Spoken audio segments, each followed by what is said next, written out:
আসসালামু আলাইকুম রহমতুল্লাহ।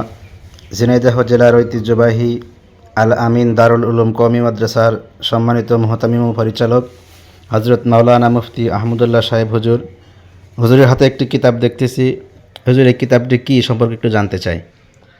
কিতাবটি হলো কায়েদে মিল্লাত আল্লামা জুনাদ বাবুনগর রহমতুল্লাহ আলাইয়ের তাকরিরে দর্শে বুখারি সানি, অর্থাৎ হুজুরের জীবদ্দশায় হাটহাজারী মাদ্রাসা যখন শাইখুল হাদিস ছিলেন, হুজুর যে দর্শ করানোর সময় যে তাকরিরগুলো করতেন সেগুলা লিখিত আকারে একটি কিতাব বের করেছেন আমার এই স্নেহের ছাত্র মুফতি আব্দুস সুবহান।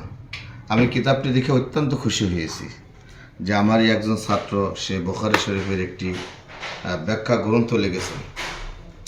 আর তাছাড়া এই কিতাবটি আশা করা যায় অনেক সুন্দর এবং ব্যাখ্যা অত্যন্ত যুগ উপযোগী, এই জন্য যে আল্লামা জুনাদ বাবুনগর রহমতুল্লাহ আলাইহ বাংলাদেশের একজন দর্শী রৌনক, একজন বাস্তব দৃষ্টান্ত ছিলেন। আর আমি নিজেও হুজুরের দর্শে একদিন উপস্থিত হতে পেরেছি, তা খুবই ভালো লেগেছে। এবং হুজুরের ছাত্রদের কাছে আমি পড়েছি, হুজুরের কথা বহুবার শুনেছি, আর বাস্তবে আমি তাই দেখেছি। তাই কিতাবটি হুজুরের তাকরির এবং আমার ছাত্র লিখেছেন আব্দুস সুবহান হাফিজাউল্লাহ। আল্লাহ পাক রব্বুল আলামিনের খাস করে হুজুরের দোয়া করি এবং আমার ছাত্র মুফতি আব্দুস সুবহানের জন্য দোয়া করি যে সেও এত বড় একটি গ্রন্থ রচনা করেছেন। আল্লাহ পাক রব্বুল আলামিন সকলকে উত্তম বিনিময় দান করুক।